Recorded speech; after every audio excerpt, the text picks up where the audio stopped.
is that the sale of strategic crude oil reserves must not excite as because we are led by people who always see crisis and pain of our people as a way to loot. The first thing they ask themselves is, how are you going to eat instead of how are we going to help our people? The price of petrol has drastically gone up since Mr. Ramaphosa became president.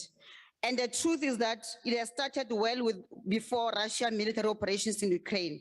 But it is not only the price of petrol that has gone up. Everything essential and necessary for survival is now more expensive than it was before Mr. Ramaphosa as the president. His new dawn is a new dawn of high petrol prices, a new dawn of higher electricity prices, a new dawn of higher food prices, a new dawn of higher transportation prices. When Mr. Ramaphosa was elected president in February 2018, a liter of petrol was only 14 rands. Today we stand here, Deputy Speaker, a liter of petrol is now nearing a record of 22 rands per liter. In 2018, a household needed just over 2,000 rands to afford a food basket. Today, the amount of money a household needs to afford a decent food has nearly doubled to more than 4,000 rands. Because of the corruption and incompetence of the ruling party, which allowed the thievery of railway tracks and brought the railway system to its knees, workers spend more on public transport than they should. The consequences of the failed new dawn. When you increase the price of petrol, the price of everything that has to do with transportation also increases. The whole crisis is made worse by the theft of 10 million barrels of the country's strategic oil reserves that are stolen in 2015 for way less than the going market rate through schemes of corruption.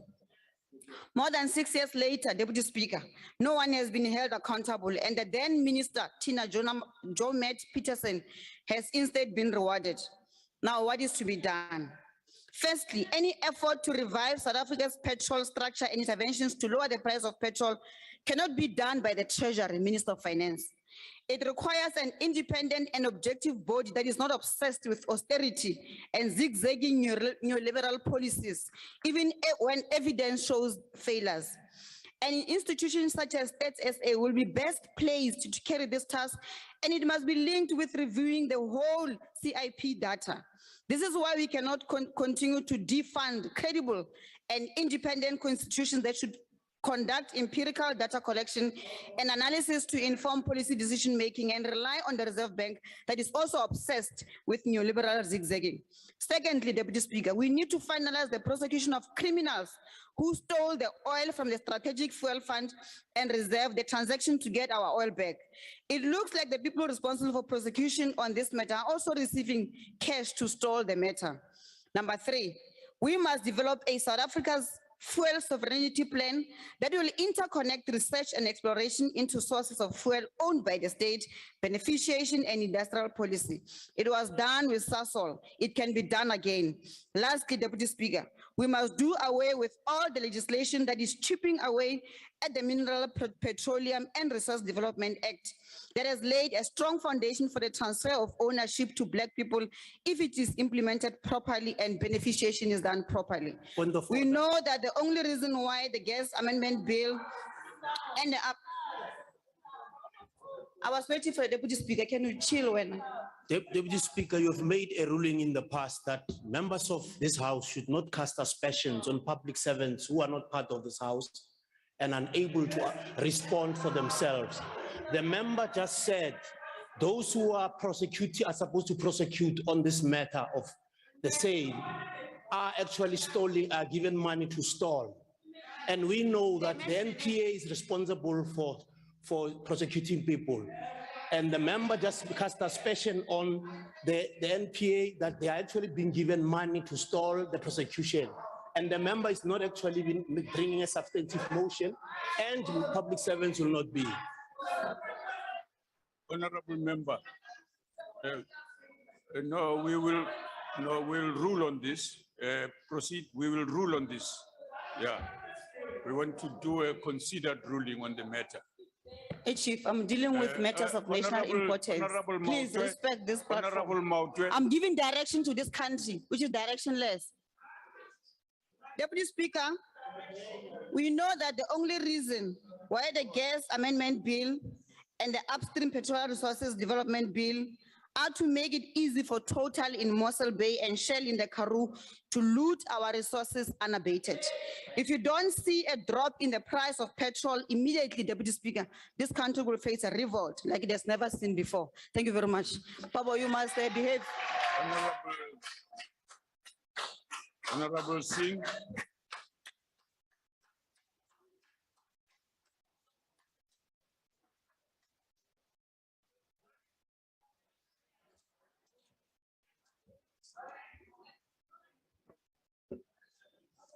Thank you very much, Deputy Speaker.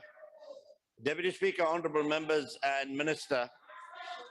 Honorable members, no, man, you can't do that. No. Whilst any measure to reduce the impact of the increasing fuel price is welcome, and many in this House, political parties and outside of this House have been making such calls, I think there needs to be clarity, Honorable Minister, on what you just said from the podium. When I read the draft statement, and I understand that it was a draft statement that was circulated to us as Chief Whips, it doesn't make mention of the R1.50. And what I'm trying to understand for South Africans is on the 6th of April, when there's a price adjustment to fuel, because we know it happens on the first Wednesday of every month, what will the net impact be on the person who's filling up fuel? Because yes, R1.50 will be deducted from the fuel levy, but yet there are going to be things beyond your control and our control, which is the price of crude oil at that time, which is also going to be the rand-dollar exchange. So the net effect may be on the 6th of April that instead of somebody paying 21 Rand 50, which would have been the price, you'll pay 20 Rand, but it would have increased from what it was. So Minister,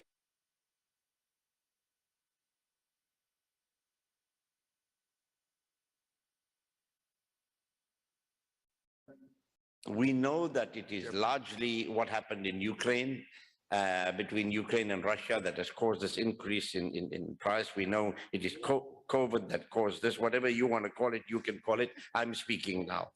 But what we have done is that we have indeed found the seed of a hidden opportunity in this adversity. And there's always hope that we can find the seed.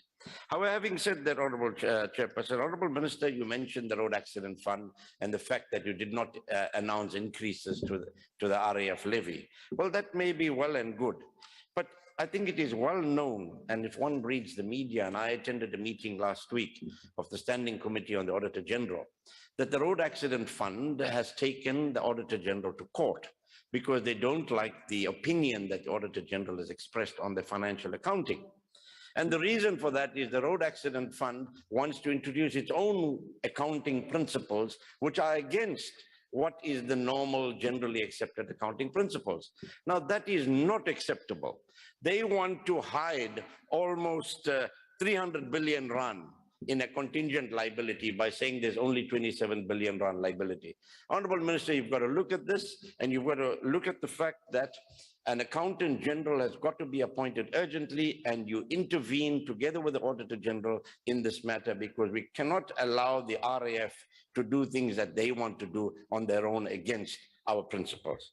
The other thing, Honorable Minister, in looking at the 1st June proposals, I hope that the public will be allowed to make some input, because at some stage many years ago, all public transport operators, buses and taxi operators, were given an opportunity for a rebate on fuel. I remember it very clearly because I come from that industry. And we need to reintroduce that rebate on fuel for those who provide public transport. So then taxi owners would reduce their fares, bus owners would reduce their fares, and that would help the public out. That will help the public out there. Lastly, Honorable Deputy Speaker and Minister, the Fuel Retailers Association have been making submissions, a number of submissions on margins, and I hope that these will be taken very, very seriously by yourself and the Minister of Mineral Energy as you move forward towards your 1st June proposals. But for now, we welcome any relief, but it should not be robbing Peter to pay Paul. Thank you very much, Honorable Deputy. Where is Sheila? Where is Sheila? Peter Paul only, what's wrong with you? Okay. Honorable Boshoff. Thank you, Honorable Deputy Chair. Everybody knows that South African fuel is highly taxed. That is why petrol manufactured in South Africa or even imported through our ports is more expensive than the same fuel in neighboring countries. It is easy to tax fuel as people and businesses rather save on other expenses than substantially cutting on fuel. Untaxed petrol is harder to find than, let's say, untaxed cigarettes. The tax is also easy to administer as there are a small number of figurative turnpikes where all fuel has to flow through and where tax can be collected. However, this taxation of fuel is contentious. It is not progressive, meaning the burden rests equally on rich and poor, if not heavier on the poor. It also inhibits economic growth as it is detrimental to the South African, the competitiveness of South African businesses. The Freedom Front Plus, among others, has urged the government to revisit the price structure of liquid fuels in South Africa. Not only the taxes, but also the fact that prices are calculated as if all fuel is imported in its final form, which is clearly not the case and exaggerates the influence of foreign exchange volatility. We should keep in mind that the most important reason for rising fuel prices over the past 2 decades is not changes in the price of crude oil, but depreciation of the rand. The rand depreciates because more people want to sell rands than buy them. When the economy is not regarded as a bread of fixed size which should be redistributed,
sign language camera, you say you don't get a picture on it. I'm saying now is it back or not?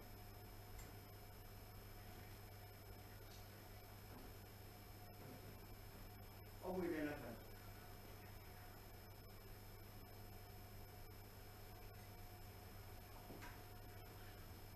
Raja, why could follow my dear grandma was saying to me?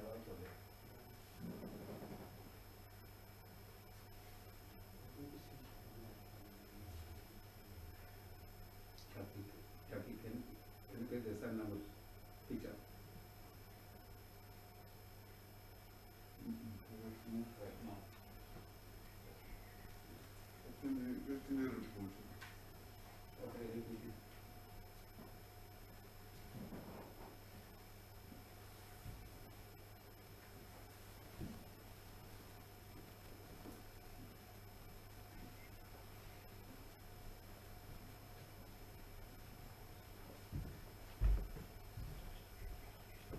Remember I said you use this camera because if you remove it. My brother, that was him on camera.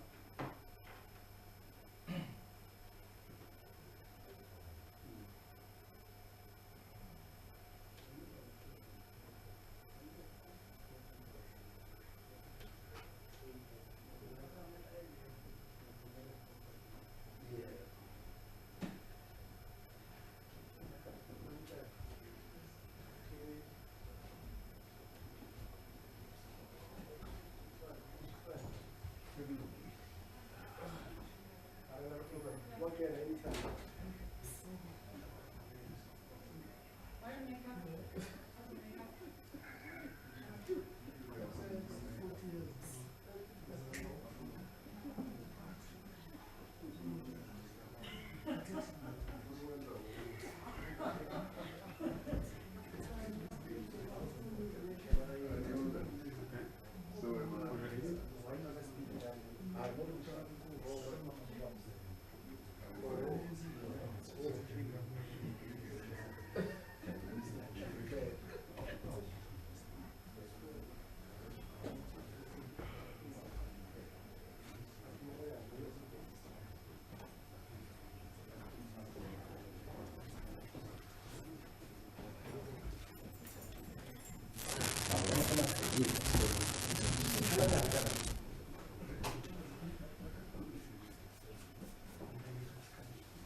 It's okay.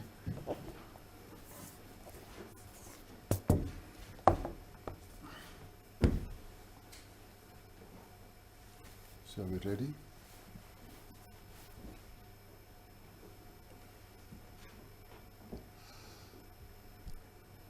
Fellow South Africans, in the State of the Nation address, I spoke of our initiatives to strengthen the criminal justice system in our country. I said we would make resources available as well as to appoint leadership in various structures of our criminal justice system. We also said that we would recruit and train an additional 12,000 new police personnel to ensure that the South African Police Service urgently gets the capacity that it needs. I also did say that we would be giving attention to the re-establishment of community policing forums to improve relations and coordination between local police and residents of the areas that they serve. I said we would take a more inclusive approach to assessing the threats to our country's security and determining the necessary responses to fight crime. We will do this so that we don't have a recurrence also of the unrest of the July events in 2021. In the past few weeks, we have reinforced our criminal justice system through the appointment of a number of leaders, a new head of the investigating directorate, the ID, of the National Prosecuting Authority, Advocate Andrea Johnson, a new Director General of State Security, Ambassador Ms. Tembisile Majola, and 5 permanent directors of public prosecutions in 5 provinces, where these positions have been occupied by acting directors. Advocate Kanyani was appointed for Mpumalanga, Mr. Mzukisi in Northern Cape, Advocate Somaru in the Free State, Advocate Bell in the Western Cape, Advocate Makari Sekwalelo in Northwest. In addition, the South African Police Service has begun, as I said, and is going on with the recruitment of 12,000 constables who will present themselves to different police training colleges around the country from tomorrow. Government's justice prevention and security cluster is at the center of our efforts to deal with criminality and to secure justice for victims of crime. This is an effort in which we're joining hands with all sectors of society and communities in particular. Stability and cohesion within the JCPS cluster is a prerequisite for the fight against crime. One of the key national positions in which we want citizens and our men and women in blue to have absolute confidence in is that of the National Commissioner of Police and indeed the entire leadership of the police. The National Police Commissioner is expected to work alongside the Minister of Police, colleagues and peers in the JCPS cluster, the women and men of the South African Police Service, community structures, business and the private security industry to make the country safer. Little over a month ago, I announced that National Commissioner General Khehla Sithole and I had reached an agreement about the termination of his role as National Commissioner with effect from today, the 31st of March 2022. I wish to thank General Sithole once more for his service to the nation over many years in the South African Police Service, and I wish him the best in his future endeavors. Following my announcement on the 25th February 2020 of General Sithole's departure, I initiated a process for the appointment of a new National Commissioner of Police. I did so in line with the powers entrusted to me by Section 207 of our Constitution, which directs the President to appoint a National Commissioner. The National Commissioner is appointed at the level of Director General in our government administration. I appointed a selection panel to advise me on the appointment of a suitable person to lead the South African Police Service, comprising of Professor Sidney Mufamadi, who acted as the chair of the selection panel, Minister of Basic Education Angie Motshekga, Minister of Police Beki Cele, retired former Commissioner of Police George Fivers, Director General in the Presidency Ms. Pindile Baleni, Director General of the Treasury Mr. Dondo Mukhajane, and Director General of State Security, Ambassador Tembisile Majol. The selection panel was convened to draft a short list of candidates who would be considered for the vacant post of National Commissioner of Police. 24 possible candidates, all of them currently serving as lieutenant generals in or higher, were invited to apply. 5 short-listed candidates were interviewed, with interviews focused on the following critical competencies: 1, strategic capability and leadership; 2, program and project management; 3, financial management; and 4, people management; and 5, community confidence level; and 6, change management; and 7, problem solving and analysis; and 8, integrity and honesty. In addition to evaluating candidates on the basis of these competencies, the selection panel assessed candidates within the broader societal, strategic, operational, and reputational context of the South African Police Service. The selection panel was guided in part by the decisive role the police service has in respect of nation building and the ongoing national efforts to strengthen democracy and to entrench the rule of law. The panel also noted the need to bring the police closer to the communities that they serve and to rebuild the trust relationship between the police service and our people in general. The selection process produced a select group of candidates who, I can assure South Africans, were equal in their commitment to making South Africa a safer place.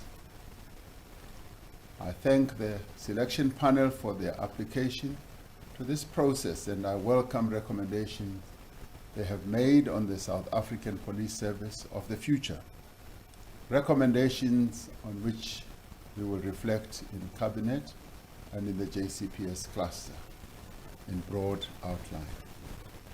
I now wish to introduce a person who I believe is fit and proper to become the new National Commissioner of Police, and that is General Sihlahle Fani Masemula as our new Commissioner of Police. Come forward, General. Minister.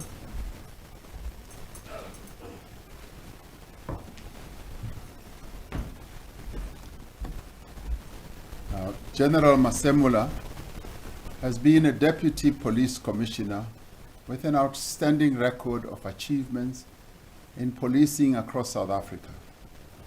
This includes helping with the de-escalation of violence in KwaZulu-Natal after our first democratic elections, where he was stationed. General Masemula also brings to this position his experience in drastically reducing cash-in-transit crimes in the period around 2016. General Masemula played a leading role in coordinating security for all elections that we have held since and including 1994. And he led the securing of major national and international events in our country, including United Nations summits, climate change conferences, and the 2010 FIFA World Cup. Most recently, General Masemula served the nation as chairperson of Net Joins on COVID-19, which coordinated government's efforts across different sectors nationally as well as internationally to keep all of us safe. The weight of the nation's expectation resting on the Commissioner's shoulders will be matched only by the weight of the support government will place at the disposal of our new National Commissioner of Police. A stable, capable and capacitated South African Police Service is our surest guarantee that our constitutional rights will not be violated by criminals. Just as we have done tonight with the South African Police Service, we will be taking further steps to restore stability to all our security structures, including filling critical vacancies in a number of our agencies, the State Security Agency, and Criminal Intelligence as well. Commissioner, General, be assured of our full support and backing as Cabinet and as government. I want to call on the leadership as well as the rank and file of the South African Police Service to pledge their support to you as well as their new National Commissioner. You have the weight of the nation's expectations resting on your shoulders, but I'm confident you are more than up to this task and responsibility. Tonight, I call on all South Africans to also offer our support to our new National Commissioner as he assumes his duties, because we can only eradicate crime in our country, South Africa, if we work together. In the conversations and discussions I've had with General Masemula, he has assured me and Minister Kele that he is up to the task and he is prepared and determined to serve the people of South Africa, and therefore we thank him for taking this commission, and I am certain that he's going to do the people of South Africa proud. I thank you. Thank you. Congratulations, gentlemen. Thank you. Minister, there's your new commission. Okay. Okay. Thanks, Commissioner.